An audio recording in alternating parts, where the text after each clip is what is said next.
So ayan, hello mga kamundo ko, change oil muna tayo guys. Ng ating Neosol ay 125, tapos mag-get oil din tayo. So bago natin mag-umpisa, bubuksan na lang natin ito dito para kasi yung pwesto natin masikip kaya kailangan ilipat natin siya. So ayan siya, lipat natin dito. Ayan, gamit tayo ng 10mm guys. Buksan natin itong ano dito.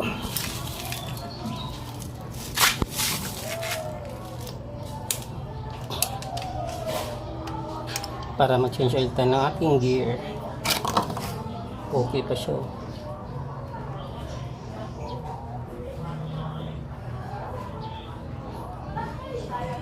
Ano pala guys, talagang pag para sa akin mas maganda talaga yung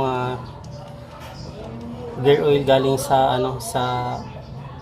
sa Yamaha. Kasi ito galing nito sa Yamaha guys, hindi umitim. Nung nakaraan kasi tayo ng ibang brand sa Shell. Hindi ko alam bakit ganun. Malapot siya. Ang tendency kasi nun guys, siguro ko lang to, sa tingin ko lang din. Dahil malapot yung langis na nilagay dito. Ang iniisip natin maganda siya kasi aabot siya dun sa mataas na parte ng gear.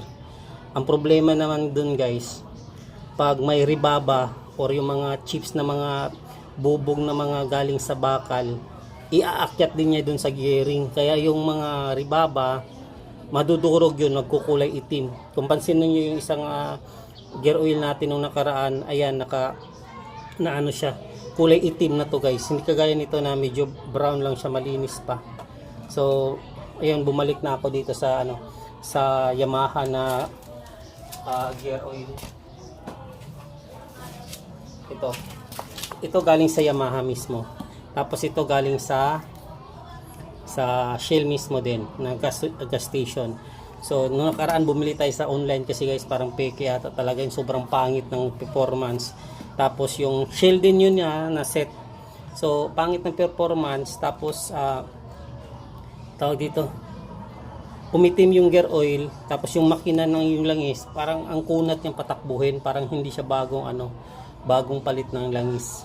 Kaya bumalik ako talaga sa kaya ngayon, mula ngayon, ito na lang talaga yung gagamitin ko sa ating motor guys. 312 ata to, tapos ito yung kalimutan ko 70 sa Yamaha. So mura lang, tulo na siya, tama na yan.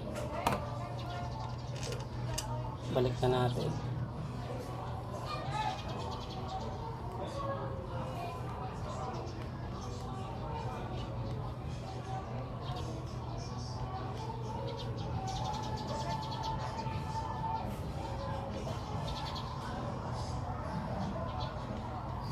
Sabay higpit, saktong higpit lang guys, baka yan.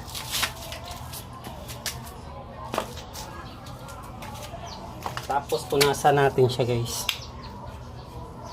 para kung magtulo man, madali natin makita.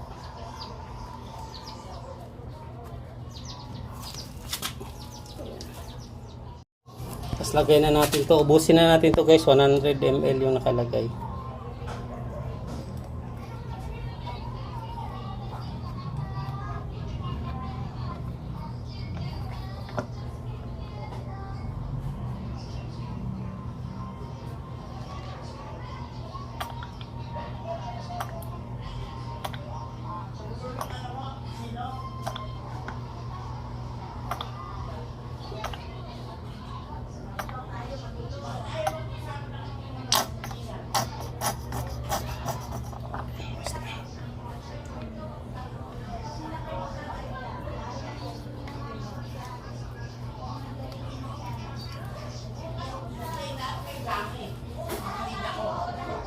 Kaya change oil naman tayo sa engine oil guys.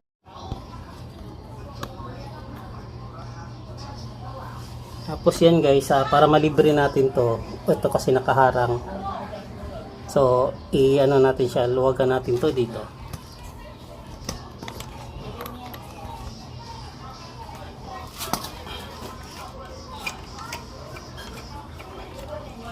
Sagad lang natin dito.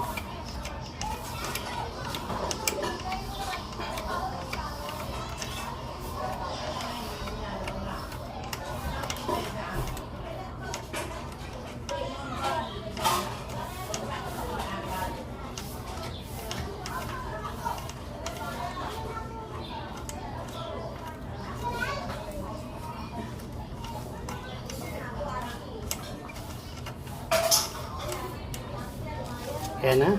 Huwag na. Lipat tayo dito. Baba lang natin to. Ayan.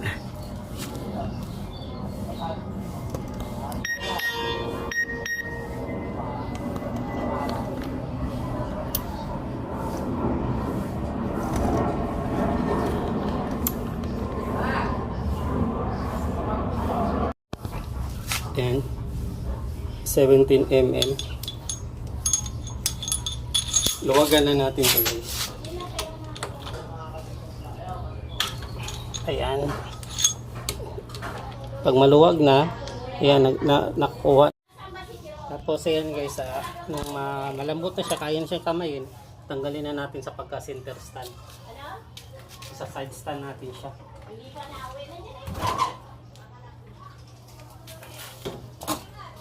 Ayan.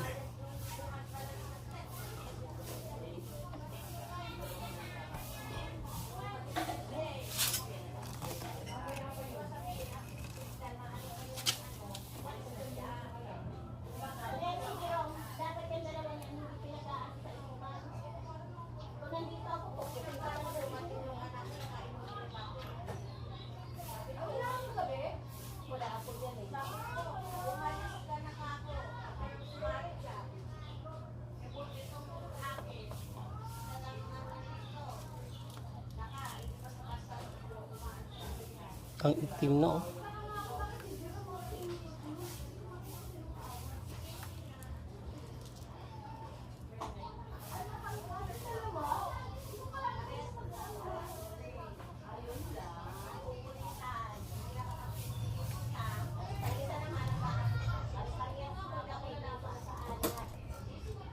Walang araw, walang gabi na hindi na pagka may mga hawak na pera, anak. Yun nga, tapos sabi na naman ako lalaban. Wala! Sabi niya, hindi naman ako lalaban. Nagtutok na. Kaya numutok siya. Ako na. Sabi ko, kahit isa lang, okay, baka maniwasitan. Doon, kaso ginawa naman ito sa pinansyuban. Kaya doon ako umawa. Kamatin mo at kawawa yung pinansyuban.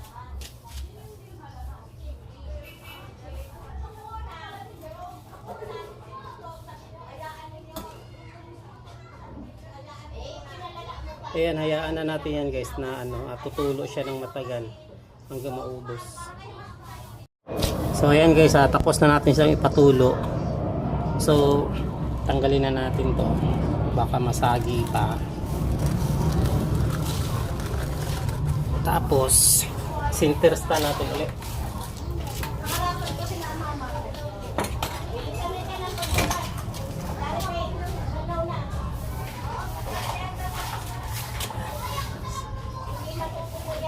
Kabit na natin to.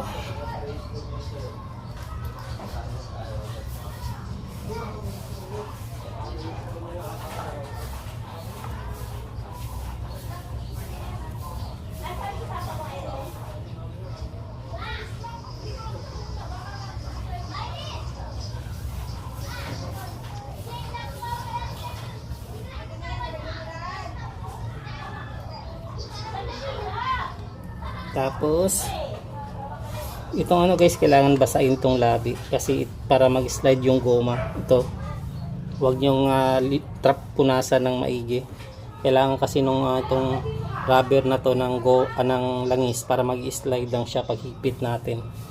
Pag tinanggal na natin ng langis yan, ang tendency pipilipit yung goma.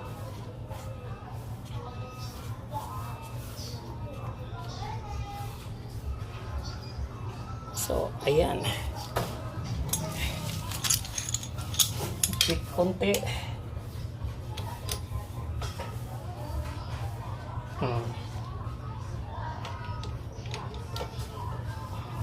Tapos babalik na natin to. Tapos punasan din natin para makita natin kung may tagas. Mas madali natin siya makita. Tapos dito balik natin to. Pita na natin to. Asan si Champion?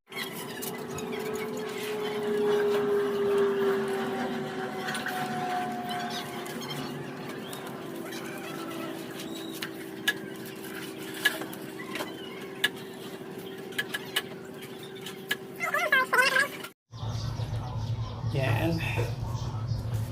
Nasa lang natin to.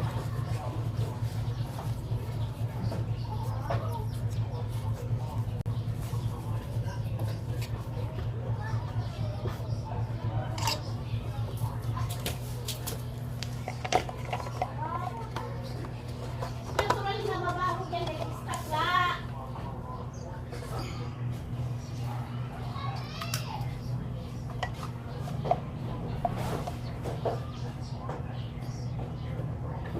Ito guys, di ko inuubos to.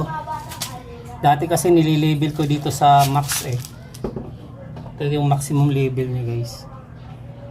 Ayan, itong nasa kuko ko. Dati pinapaabot ko dyan. Pero ngayon parang dito na lang ako guys. Kasi pag ano pala guys, sumubra dito, napapansin ko, yung ano natin, plate number natin, naglalangis. Ayan, ibig sabihin mayroong mga langis siguro na lumalabas galing sa makina, kaya ngayon binabawasan ko na siya. Tapos monitor na lang palagi kung magkulang, kailangan idagdag mo yung sobra mo rito. Ganun na yung ginagawa ko.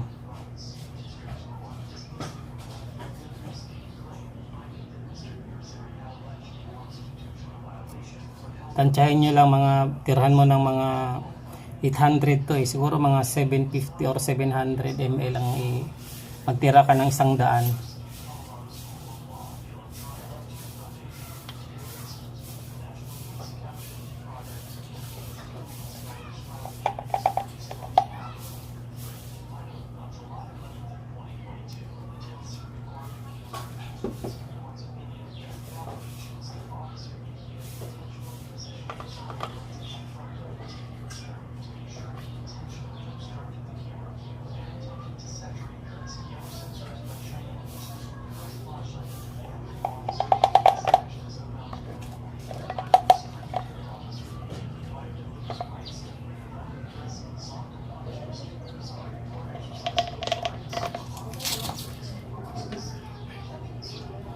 So ayan, try natin kung gaano karami.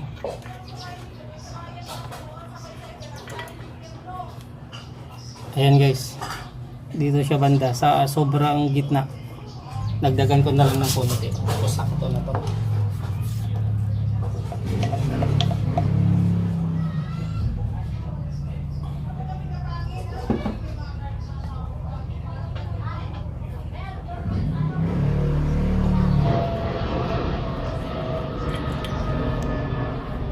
Sa gitna pa rin. Dagdagan ko pa. Gusto ko siya lagpas konti sa gitna guys. Sakto na to.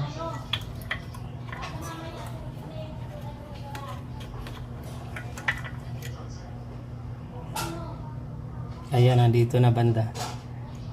So ayan, pwede na to guys. Ayan guys, maraming salamat sa panonood. Mundo Ko Vlogs nga para. Hindi pa kayo nakapag-subscribe sa aking channel, please subscribe, Mundo Ko Vlogs. Maraming salamat. Paalam. God bless. Bye-bye.